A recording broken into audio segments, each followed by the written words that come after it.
Students, number 28 from JEE Main 2022, 28 July, shift 2. The question is, let z is equal to a plus iota b, where b is not equal to 0. Be complex number satisfying z square equal to z bar into 2 की power 1 minus mod z, then the least value of n belongs to natural number such that z की power n equal to z plus 1 की power n हो जाए. तो n का value least बताना है क्या आएगा. उससे पहले तो z निकालना पड़ेगा. तो z निकालने के लिए इसको सॉल्व करना पड़ेगा. अगर इसको सॉल्व करना है तो हम क्या करेंगे, सबसे पहले कि z इज इक्वल टू, यहाँ पर हम मॉड ले लेंगे, बेसिकली मॉडुलस ले लेंगे दोनों साइड. अगर तो ये लिखा हुआ है मॉडुलस z का स्क्वायर हो जाएगा यहाँ से, और इक्वल टू आएगा z बार का मॉडुलस आएगा एंड इनटू 2 की पावर 1 माइनस मॉड z, तो एज इट इज़ आएगा.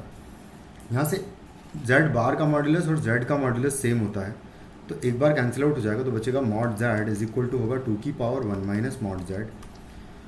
और यहाँ से अब जब हम कंपेयर करेंगे तो z का मॉड z का वैल्यू बेसिकली इक्वल टू 1 होना चाहिए, क्योंकि अगर 1 होगा तो वो इक्वेशन को सेटिस्फाई कर रहा है, अन्यथा नहीं करेगा.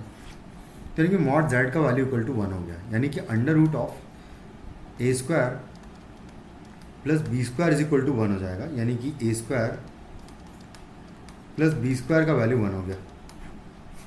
ए स्क्वायर प्लस बी स्क्वायर का वैल्यू 1 हो गया, क्योंकि मॉड z बेसिकली यहाँ से हम लोग निकाल सकते हैं ना, ए प्लस आयोटा भी अगर है तो इतना इन्फॉर्मेशन अभी तक आया है. अब हम क्या करेंगे कि इसी इक्वेशन को एक बार और यहाँ पर अगर हम वैल्यू सब्सटीट्यूट कर दें, मॉड z का वैल्यू यहाँ पर मैं 1 पुट कर दूंगा और z बार को a माइनस आयोटा बी और z स्क्वायर को निकाल लेंगे. तो यहाँ पर आएगा a प्लस आयोटा बी का स्क्वायर हो जाएगा यहाँ, तो इक्वल टू z बार होगा a माइनस आयोटा बी और मल्टीप्लाइड बाय 2 की पावर 1 माइनस 1 हो जाएगा. यहाँ पर मॉड z का वैल्यू क्योंकि 1 हो गया है, तो ये 2 की पावर 0 हो जाएगा, 1 हो जाएगा ये. तो यहाँ से स्क्वायर ओपन करेंगे तो आएगा a स्क्वायर माइनस आएगा b स्क्वायर, क्योंकि आयोटा स्क्वायर माइनस 1 हो जाएगा, प्लस आएगा 2 आयोटा इंटू ए इंटू बी आएगा, इक्वल टू आएगा a माइनस आयोटा बी आएगा. बेसिकली यहाँ से हम रियल पार्ट को रियल पार्ट के इक्वल रखेंगे और इमेजिनरी पार्ट को इमेजिनरी पार्ट के इक्वल रखेंगे. तो दो इक्वेशंस आई है कि ऐसा है, और ये दोनों साइमल्टेनियस इक्वेशन है बेसिकली. तो b का वैल्यू अगर 0 नहीं है तो 2a इक्वल टू 1 होना चाहिए. तो इसका मतलब a will be equal to हो जाएगा 1/2. अगर a का वैल्यू 1/2 होगा बेसिकली, तो यहाँ पर यहाँ पर माइनस b होगा, इमेजिनरी पार्ट यहाँ पर नेगेटिव है, तो यहाँ पर -1 आएगा, तो यहाँ पर -1/2 आएगा. तो a का वैल्यू सिर्फ ये पॉसिबल केस है कि भाई a का वैल्यू -1/2 हो जाए. a की वैल्यू -1/2 अगर मैं यहाँ पर रखूँगा तो -1/2 का स्क्वायर 1/4 हो जाएगा, minus B square is equal to -1/2. तो बी स्क्वायर का वैल्यू 1/4 एंड प्लस 1/2 यानी कि 3/4 हो जाएगा. तो b का वैल्यू इसके करस्पॉन्डिंग प्लस माइनस √3/2 आ जाएगा. तो जो कॉम्प्लेक्स नंबर्स बेसिकली मिलेंगे वो होंगे -1/2, तो रियल पार्ट होगा उसका, और प्लस माइनस √3/2 हो जाएगा आयोटा, यानी कि ये हो जाएगा इमेजिनरी पार्ट. तो बेसिकली ये complex cube root of unity आ रहे हैं, ओमेगा और ओमेगा स्क्वायर आ रहा है बेसिकली.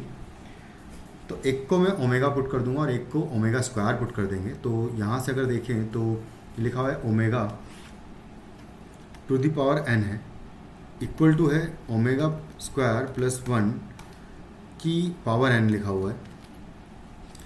अब हम जानते हैं कि 1 plus omega square equal to 0 होता है, तो 1 plus omega square will be minus omega आ जाएगा ये.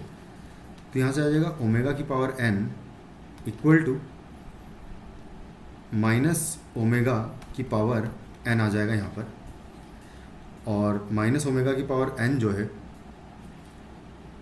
ये दोनों चीज़ें इक्वल तब आएगी अगर मैंने ऑड रखा, तो ये एक दूसरे के नेगेटिव टाइम्स आ जाएगा बेसिकली, तो इक्वल नहीं हो पाएगा. लेकिन अगर और n का वैल्यू बेसिकली 3 ही रखेंगे, 3 के केस में नहीं हो पाएगा तो 6 के केस में हो पाएगा, क्योंकि जब n का वैल्यू 6 रखूँगा, क्योंकि 3 का मल्टीपल तो रखना ही पड़ेगा मुझे, क्योंकि ये 1 और 1 तभी बन पाएगा. बट अगर मैंने 3 रखा तो ऑड हो जाएगा, तो यहाँ तो 1 आ जाएगा, बट यहाँ पर -1 आ जाएगा, जो कि इक्वल नहीं हो पाएगा. तो ओमेगा का वैल्यू नेक्स्ट जो है 3 का मल्टीपल 6 ही रखना पड़ेगा, ताकि इवन नंबर हो. तो ये माइनस जो है एडजस्ट हो जाए, इवन नंबर माइनस की पावर इवन नंबर अगर होगा तो वो पॉजिटिव हो जाएगा। तो यहाँ पर मिनिमम वैल्यू जो है 6 पुट करना पड़ेगा मुझे। तो इस क्वेश्चन का आंसर हो जाएगा 6। Thank you.